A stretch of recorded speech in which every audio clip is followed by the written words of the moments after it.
હું ડૉક્ટર નીતા ઠાકરે અમદાવાદમાં કેડી હોસ્પિટલ સાથે અટેચ છું.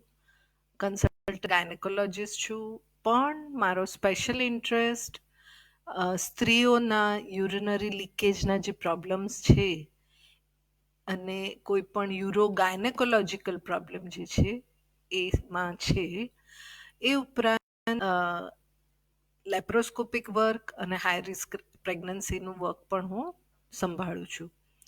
તો આજે આ લોકડાઉન પીરિયડ દરમિયાન અમે કેડી હોસ્પિટલમાં જનરલ પબ્લિકને અવેર કરવા માટે, એમના અમુક પ્રશ્નો સોલ્વ કરવા માટે અને થોડું નોલેજ વધારી અને એમને એમના પ્રશ્નો સાથે અવગત કરવા માટે આ એક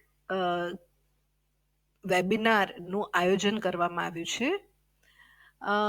હું સમજી શકું છું કે મને સાંભળનાર વ્યક્તિઓ કદાચ માત્ર ગુજરાતીમાં નહીં સમજી શકે. એ લોકો કદાચ હિન્દી, ઇંગ્લિશ, ગુજરાતી, કોઈ બીજી ભારતીય લેંગ્વેજ પણ સમજતા હશે. તો જ્યારે પણ આ બાબત માટે તમને જો કોઈ પ્રશ્ન હોય, કોઈ તકલીફ હોય, તો એ તમે મને કોઈ પણ બીજા લેંગ્વેજમાં પણ પૂછી શકો છો. મારું ઈમેલ આઈડી હું તમારી સાથે શેર કરીશ. તો એ પર અથવા તમે કેડીના કોમ્યુનિકેશન ડિપાર્ટમેન્ટ સાથે આ વાતને લઈને જે કંઈ પ્રશ્નો હોય તો એ પણ તમે મને પૂછી શકો છો. ચાલો આપણે વાત કરીએ યુરિનરી લીકેજ એટલે યુરિનરી ઇનકોન્ટિનન્સ, જેને અમે મેડિકલ ટર્મિનોલોજીમાં યુરિનરી ઇનકોન્ટિનન્સ કહીએ છીએ, એની આજે વાતો કરીએ. તો યુરિનરી લીકેજ શું છે? તમારા કંટ્રોલ બહાર જ્યારે યુરિન લીક થઈ જાય છે તો એને યુરિનરી લીકેજ અથવા ઇન્કોન્ટિનન્સ કહેવામાં આવે છે. તે તમારી જાણની બહાર થઈ જતું હોય છે.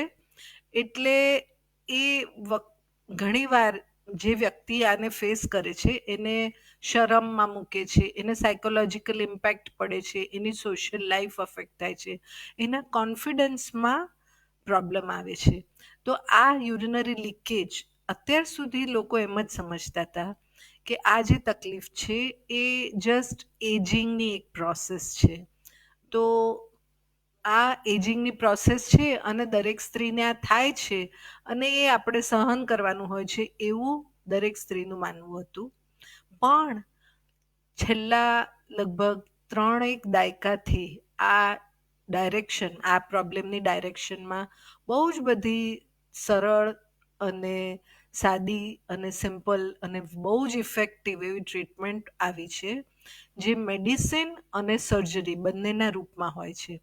એટલે આ જે ટ્રીટમેન્ટ છે એ તમને આ પ્રોબ્લેમમાંથી બહાર કાઢવામાં ખૂબ હેલ્પ કરે છે. અને આ જે પ્રશ્ન છે એની ટ્રીટમેન્ટ માત્ર એક ઉપાય નથી. એને કઈ રીતે અટકાવવું, તમારી લાઈફસ્ટાઈલમાં કઈ રીતે ચેન્જ કરવું, તમારી પ્રેગ્નન્સી અને એ પછીના ટાઈમમાં કેવા કેવા સ્ટેપ્સ લેવા જેના કારણે આ પ્રશ્ન ઊભો જ ના થાય, એની પણ હું આજે વાત કરીશ. તો મારું સૌથી પહેલાં કહેવાનું એવું છે કે તમે આ પ્રશ્નમાં એકલા નથી. જો તમને આ તકલીફ છે તો તમે એકલા નથી. આખા વર્લ્ડમાં એમ સમજો કે 10માંથી 2 થી 3 સ્ત્રીને આ પ્રોબ્લેમ હોય છે. અને એટલો બધો કોમન પ્રોબ્લેમ છે કે એક ડિક્ટમ એવી કહેવાય છે કે સ્ત્રીને અથવા આજે આ પ્રોબ્લેમ છે, અથવા ગઈકાલે પ્રોબ્લેમ હતો, અથવા આવતીકાલે પ્રોબ્લેમ આવવાનો છે. એટલે એમ કે દરેક સ્ત્રી આમાંથી એમની જિંદગીના દરેક કોઈ એક ટાઈમે આવા પ્રોબ્લેમમાંથી પાસ થઈ હોય એવા ચાન્સીસ છે. તો તમે આમાં એકલા નથી, એ પહેલાં સમજી લો. બીજું, આ ઇનકોન્ટિનન્સ અથવા યુરિનરી લીકેજના ખૂબ બધા પ્રકારો છે. તો તમને કયા પ્રકારની તકલીફ છે એ પહેલાં આપણે સમજવું જરૂરી છે. એના પ્રકારમાં મેઇનલી અર્જ ઇન્કોન્ટિનન્સ એટલે કે ઈચ્છા થાય કે મારે બાથરૂમ જવું છે અને દોડીને જવું પડે અને એને તમે અટકાવી ના શકો, એને અર્જ ઇન્કોન્ટિનન્સ કહેવામાં આવે છે. એ ઉપરાંત બીજો પ્રકાર છે સ્ટ્રેસ ઇન્કોન્ટિનન્સ. એટલે તમે ખાંસી ખાઓ, છીંક ખાઓ, જોરથી હસો, કૂદકા મારો, અથવા ઘણીવાર એટલું બધું સિવિયર હોય કે જસ્ટ પાસું બદલવાથી, પડખું ફરવાથી પણ સ્ત્રીને આ પ્રોબ્લેમ થવા માંડે, તો એને કહેવાય સ્ટ્રેસ ઇન્કોન્ટિનન્સ. ત્રીજો પ્રકાર છે જે બહુ જ કોમન છે કે જેમાં મિક્સ્ડ ઇન્કોન્ટિનન્સ, એટલે સ્ટ્રેસ ઇન્કોન્ટિનન્સ પણ હોય અને અર્જ ઇન્કોન્ટિનન્સ પણ હોય, એ બંને પ્રકાર મિક્સ્ડ હોય, તો એને મિક્સ્ડ ઇન્કોન્ટિનન્સ કહેવામાં આવે છે. પણ એવું જોવામાં આવ્યું છે કે આ જે દર્દીઓ છે એને આઈધર સ્ટ્રેસ અથવા અર્જ ઇન્કોન્ટિનન્સ ડોમિનન્ટ હોય, એટલે એક પ્રકાર વધારે પ્રોમિનન્ટ હોય અને એના કારણે જ ઘણીવાર બીજો પ્રકાર પણ પ્રેસિપિટેટ થતો હોય. તો આ ત્રણ પ્રકારો સૌથી કોમન ઇન્કોન્ટિનન્સના છે. અને તમે ઘરે બેસીને શું કરી શકો એને અટકાવવા માટે, અથવા એ વધારે પ્રમાણમાં ના વધી જાય એના માટે શું કરી શકો, એ ટ્રીટમેન્ટ ઓપ્શન્સ પણ હું તમારી સાથે ચર્ચા કરીશ. તો ઇનવોલેન્ટરી એટલે તમારી ધ્યાન બહાર યુરિનનું લીકેજ થઈ જવું, એને અને એ તમને એ થવાના કારણે તમે તમારી કાર્યક્ષમતામાં ઘટાડો થઈ જવો, એ એક બહુ જ મોટો પ્રશ્ન છે. આવી સ્ત્રીઓ ઇમોશનલ સ્ટ્રેસમાંથી, ક્ષોભમાંથી, એમની વર્ક એફિશિયન્સી ઘટી જાય, એમને એમ્બેરેસમેન્ટ સહન કરવું પડે, એમને ડિપ્રેશન આવે, એમની સેક્સ લાઈફ પણ અફેક્ટ થાય, આ બધા પ્રશ્નો એમને થતા હોય છે. તો ઇન્ડિયામાં એવું જોવા મળ્યું છે કે લગભગ 4માંથી 1 સ્ત્રીને આવો પ્રોબ્લેમ હોય છે. તો આટલો બધો કોમન પ્રોબ્લેમ પણ જસ્ટ બીકોઝ એની ચર્ચા નથી થતી, કારણ કે સ્ત્રી એને ઇમ્પોર્ટન્સ નથી આપતી, એને એજિંગ પ્રોસેસ ગણે છે. તો ચાલો આપણે સાથે મળીને આ પ્રશ્ન કઈ રીતે હલ થાય એની આપણે વાત કરીએ. હવે એવું નહીં સમજતા કે યુરિન લીકેજની તકલીફ માત્ર સ્ત્રીઓમાં જ હોય છે. પુરુષ અને સ્ત્રી બંનેને આ તકલીફ થઈ શકે, પણ અમે એવું જોયું છે કે લગભગ 80% આ તકલીફ સ્ત્રીઓમાં હોય છે. અને હું ફિમેલ યુરોગાયનિક પ્રોબ્લેમ્સને સોલ્વ કરું છું, એટલે આપણે આજે ફિમેલ યુરિનરી લીકેજની વાત કરીશું. હવે ખાંસી, છીંક, હસવું અને પેટ ઉપર જોર આવે એવી કોઈ પણ એક્ટિવિટી કરવી, એના કારણે જો યુરિન લીક થઈ જતું હોય તો એને સ્ટ્રેસ ઇન્કોન્ટિનન્સ કહેવામાં આવે છે. તો આ જે સ્ટ્રેસ ઇન્કોન્ટિનન્સનો પ્રકાર છે એ નોર્મલી શું હોય છે કે તમારી પેશાબની જે નળી છે એને ખૂબ સારી રીતે લિગામેન્ટ્સ સપોર્ટ કરતા હોય છે, પરંતુ ચાઇલ્ડ બર્થ, પ્રેગ્નન્સી, મેનોપોઝ, કોઈ પ્રકારની પેલ્વિક સર્જરી, ઓબેસિટી અથવા તો ખૂબ વધારે પ્રમાણમાં વજન વધવું, અને સ્મોકિંગ, કોન્સ્ટિપેશન, આ બધા પ્રકારોને કારણે, આ બધા કારણોથી સ્ત્રીને યુરિન લીકેજની તકલીફ અથવા તો સ્ટ્રેસ ઇન્કોન્ટિનન્સ થઈ શકે છે. અને એ થાય છે તો એમાં આપણે કારણભૂત જે પ્રશ્નો છે એ કઈ રીતે સોલ્વ કરી શકાય એ સમજીએ. તો માઇલ્ડ ટુ સિવિયર જે માઇલ્ડ ટુ મોડરેટ જે સ્ટ્રેસ ઇન્કોન્ટિનન્સ છે એમાં માત્ર પ્રિવેન્ટિવ આસ્પેક્ટ્સ અથવા તો લાઇફસ્ટાઇલ મેજર્સ અથવા તો તમારી ડે ટુ ડે લાઈફમાં થોડું મોડિફિકેશન લાવીએ તો આ પ્રશ્ન સોલ્વ કરી શકાય છે. તો શું કરવું જોઈએ? સૌથી અગત્યની વાત એવું છે કે પહેલા તો ડૉક્ટર પાસે જઈ અને તમારા પ્રશ્નની ચર્ચા કરો. Talk to a medical consultant જે આ વિષય પર કામ કરી રહ્યા છે. અમે એવું જોયું છે કે સ્ત્રી લગભગ ડોક્ટર પાસે જતા પહેલા 5 થી 6 વર્ષ સુધી સહન કરે છે. અને પછી જ્યારે એને એમ લાગે છે કે હવે પ્રોબ્લેમ એટલો બધો વધારે છે કે એને બહુ તકલીફ થાય છે, ત્યારે જ એ ડોક્ટર પાસે, અથવા અમે જ્યારે સામેથી પ્રશ્ન પૂછીએ સ્ત્રીને કે શું તમને આવી તકલીફ થાય છે, અમારી પાસે જ્યારે હેલ્થ ચેકઅપમાં આવે અથવા કોઈ બીજા કારણસર સ્ત્રી આવે, ત્યારે અમે એમને પૂછીએ ત્યારે એ એવું કહે છે કે હા, મને આ પ્રશ્ન છે. તો આ જે પ્રોબ્લેમ છે એને સૌથી પહેલા હેન્ડલ કરો. તમારી કોઈ પણ નાનામાં નાની તકલીફ જે તમને નાની લાગે છે એ ખરેખર નાની ન પણ હોઈ શકે. તો પ્લીઝ તમે પહેલા ડોક્ટર પાસે જઈ અને તમને જે કંઈ પ્રોબ્લેમ છે એની ચર્ચા કરો. અને ડોક્ટર પાસે જશો તો એ સૌથી પહેલા તમને એમ પૂછશે કે તમને કયા પ્રશ્નો પૂછશે, અને એના પરથી એ ડિટરમાઇન કરશે કે તમને કયા પ્રકારનું યુરિનરી લીકેજ છે. Whether it is stress, urge, mixed incontinence, overflow incontinence કે પછી ફંક્શનલ ઇન્કોન્ટિનન્સ, એની તપાસ કરશે. તો સ્ટ્રેસ ઇન્કોન્ટિનન્સ જે પ્રકાર છે એમાં મેં જણાવ્યા પ્રમાણે ખાંસી છીંક સાથે થતું હોય છે યુરિન લીકેજ, અને અર્જ ઇન્કોન્ટિનન્સ જે પ્રકાર છે એમાં ઈચ્છા જસ્ટ થાય અને તમારે દોડીને જવું પડે. તો તમને બધાને આ બે મેઇન પ્રકાર જે છે સમજાઈ ગયા હશે. અને જ્યારે સ્ત્રીમાં બંને પ્રોબ્લેમ સાથે હોય તો એને મિક્સ્ડ ઇન્કોન્ટિનન્સ કહેવામાં આવે છે.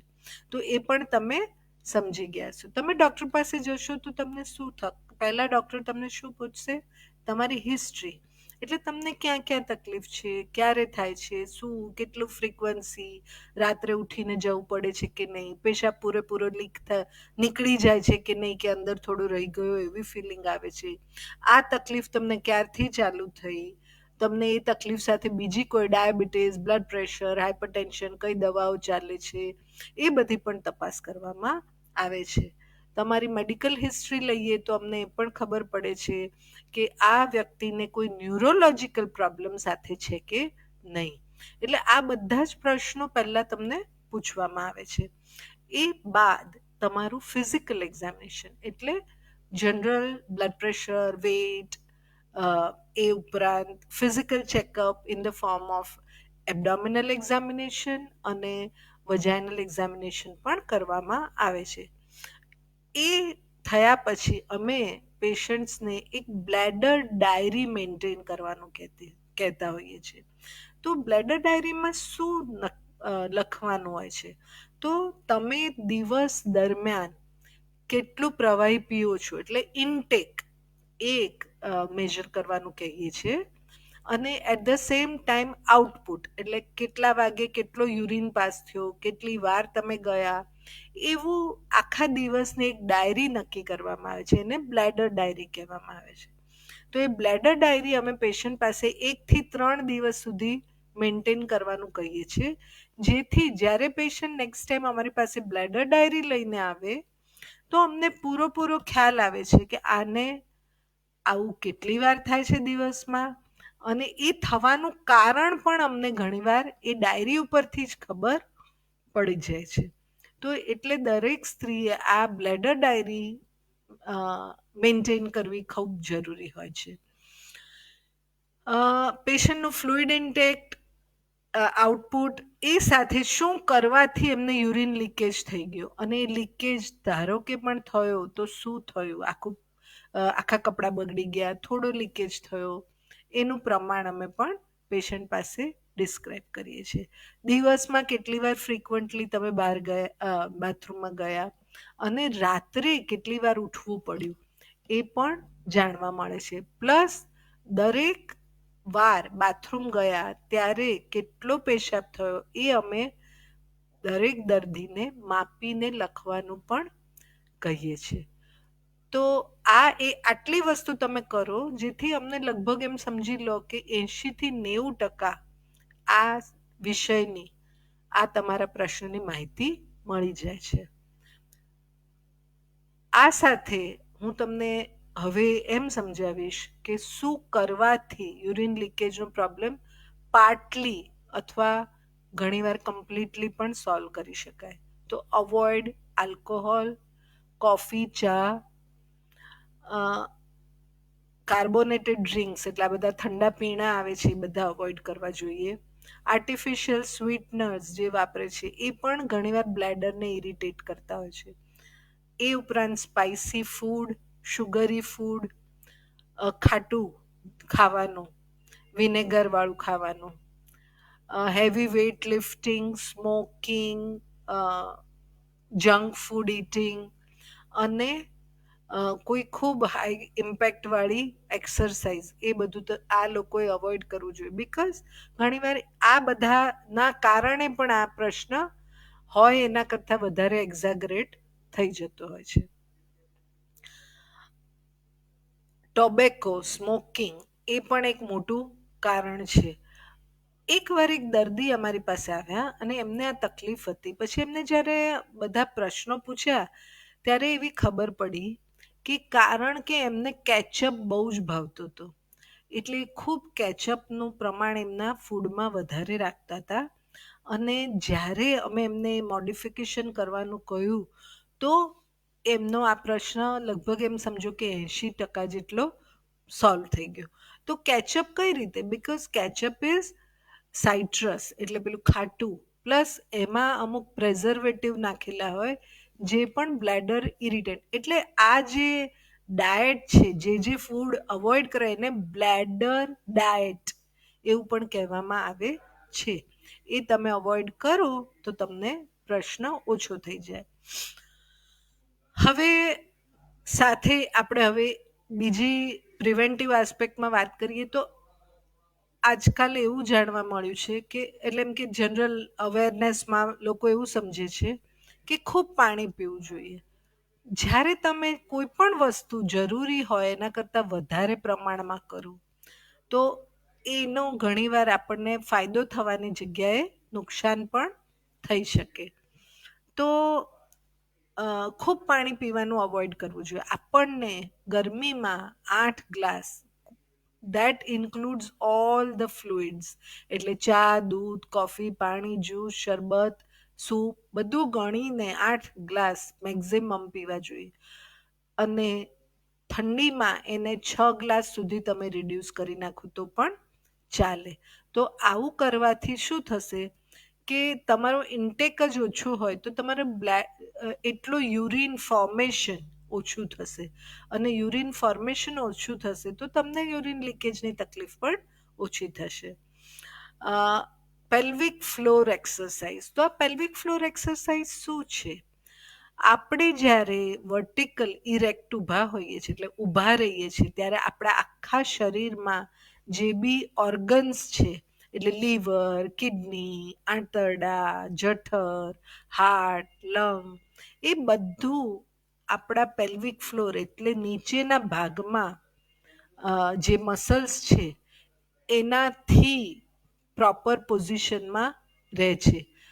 એટલે પેલ્વિક ફ્લોરના જે નીચેનો ભાગ છે એનો સપોર્ટ અને એનું ફર્મનેસ આપણા પોતાના શરીર માટે ખૂબ ઇમ્પોર્ટન્ટ છે. હવે પેલ્વિક ફ્લોરમાં સૌથી વધારે સ્ત્રીને સ્ટ્રેન ડ્યુરિંગ પ્રેગ્નન્સી અને ચાઇલ્ડ બર્થ આવે છે. એટલે આપણે આપણી સ્ત્રીને અથવા આપણી છોકરીઓને પ્રેગ્નન્સી દરમિયાન એટલે એન્ટીનેટલ એક્સરસાઇઝ અને પ્રેગ્નન્સી બાદ એટલે પોસ્ટનેટલ એક્સરસાઇઝનું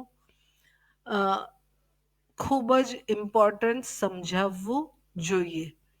દરેક છોકરીને પ્રેગ્નન્સી પહેલાં, પ્રેગ્નન્સી બાદ એન્ટીનેટલ અને પોસ્ટનેટલ એક્સરસાઇઝ કરવી ખૂબ જરૂરી છે, જેનાથી એમનું પેલ્વિક ફ્લોર જે છે એના મસલ્સ ખૂબ સ્ટ્રેન્થમાં રહે. અને જો એ મસલ લેક્સ થઈ જાય એટલે ઢીલા પડી જાય તો એના કારણે આ બધા જ પ્રોબ્લેમ ચાલુ થઈ જાય છે. એટલે pelvic floor exercise for prevention, અને ઓલરેડી જેને આ તકલીફ છે એ બી પેલ્વિક ફ્લોર એક્સરસાઇઝ કરે તો એ ટ્રીટમેન્ટ તરીકે આ વસ્તુ સોલ્વ કરી શકે છે. એ સાથે જેને ઈચ્છા થાય અને બાથરૂમ જવાને દોડવું પડે છે એના માટે શેડ્યુલ્ડ બાથરૂમ વિઝિટ્સ બહુ જ ઇમ્પોર્ટન્ટ છે. કેવી રીતે? તો અમે એવું જોયું છે કે સ્ત્રીઓને એવી ટેવ હોય છે કે ઈચ્છા થઈ કે બાથરૂમ જાઓ, પણ ત્યારે પોતાના હાથમાંનું કામ મૂકીને બાથરૂમ ટાઈમસર ના જાય. અને એના કારણે એવું જોઈએ છે કે જે ફર્સ્ટ કોલ આવે એ સ્ત્રીઓ એટેન્ડ કરતી નથી, નિગ્લેક્ટ કરે છે. સો don't neglect your first call. Plus સાથે તમારે અ, અમુક સમયમાં બાથરૂમ વિઝિટ કરી જ આવવી, ઈચ્છા થઈ હોય કે ના થઈ હોય, એ પણ એટલું જ ઇમ્પોર્ટન્ટ છે. તો શેડ્યુલ બાથરૂમ વિઝિટ બહુ જ ઇમ્પોર્ટન્ટ છે. એ પછી આવશે બ્લેડર ટ્રેનિંગ. તો બ્લેડર ટ્રેન કરવી જોઈએ કે ઈચ્છા થઈ તો તમે કઈ રીતે એ ઈચ્છાને થોડી રોકી શકો. 5 મિનિટ 10 મિનિટ માટે પણ એને પ્રોલોંગ કરો ધીરે ધીરે, એટલે તમારી બ્લેડર ટ્રેન થશે કે અ, તમને જે અર્જ થાય છે એને કઈ રીતે સબસાઇડ કરવી જાતે જ. અને અમુક lifestyle changes, food habits changes, sleep pattern changes, એ બધું કરવાથી પણ તમને આ પ્રશ્ન સોલ્વ કરવામાં મદદ મળે છે. પેલ્વિક ફ્લોર એક્સરસાઇઝમાં બહુ જ ઇમ્પોર્ટન્ટ છે કીગલ્સ એક્સરસાઇઝ. તો લોકોને કીગલ્સ એક્સરસાઇઝ કઈ રીતે કરવી એ તમે ડૉક્ટર પાસે પર્સનલી જશો તો તમને ચોક્કસ સમજાવવામાં આવશે. અથવા તમે આજના જમાનામાં ગૂગલ ઉપર જઈને પણ જોઈ શકો છો કે કઈ રીતે પેલ્વિક ફ્લોર એક્સરસાઇઝ અથવા તો કીગલ્સ એક્સરસાઇઝ કરવી. અ, અને lastly there are certain medicines એવું જે યુરિન લીકેજ અથવા અર્જ ઇન્કોન્ટિનન્સનો જે પ્રકાર છે એના માટે વેરી વેરી ઇમ્પોર્ટન્ટ હોય છે. તો આ જે દવાઓ છે એ પણ ડૉક્ટર પાસે જશો તો તમારી ઉંમર અને તમને કયા કયા પ્રશ્નો છે એ જોઈને ડૉક્ટર લખી આપી શકશે. અને આ થઈ દવાઓ સ્ટ્રેસ ઇન્કોન્ટિનન્સ માટે, અર્જ ઇન્કોન્ટિનન્સ માટે રાધર. અને સ્ટ્રેસ ઇન્કોન્ટિનન્સ માટે તમારા માટે એક્સરસાઇઝ અને લાઇફસ્ટાઇલ મોડિફિકેશન સિવાય એક ખૂબ જ સરસ સર્જરીનો પ્રકાર છે જેમાં નીચેના ભાગમાં બ્લેડર સપોર્ટ માટે, યુરેથ્રાના સપોર્ટ માટે, પેશાબની નળીના સપોર્ટ માટે એક જાળી મૂકવામાં આવે છે. અને એ જાળીવાળું ઓપરેશન જે એના એક્સપર્ટ ડૉક્ટર હોય અથવા તો યુરોગાયનેકોલોજીસ્ટ એમને પાસે આપણે કરાવવું જોઈએ. જે જાળી મૂક્યા પછી તમારો જે ખાંસી અને છીંક સાથે યુરિન લીકેજનો પ્રશ્ન છે એ સોલ્વ થઈ શકે છે. તો આ જે મને અલોટેડ 15-20 મિનિટનો ટાઈમ હતો એમાં મેં તમારી સાથે આ બાબતના પ્રશ્નોની ચર્ચા કરી. આ સેશન ઇન્ટરેક્ટિવ નથી, પણ જો તમને કોઈ પ્રશ્ન હોય તો જરૂરથી કેડી હોસ્પિટલના કોમ્યુનિકેશન ડિપાર્ટમેન્ટ સાથે આ બાબત માટે તમે પ્રશ્ન પૂછી શકો છો. એકવાર આ લોકડાઉન ઓવર થઈ જાય પછી તમે અહીંયા હોસ્પિટલમાં મારી જરૂરથી મુલાકાત પણ લઈ જઈ શકો છો, જે પછી આપણે આ પ્રશ્નને આગળ સોલ્વ કરી શકીશું. તો happy lockdown time to all of you. અને હું તમારી અત્યારે રજા લઈશ. ફરી આગળ મોકો મળે તો કોઈ બીજા પ્રશ્નોને લઈને જરૂરથી મળીશું. Thank you very much for patient hearing. Thank you.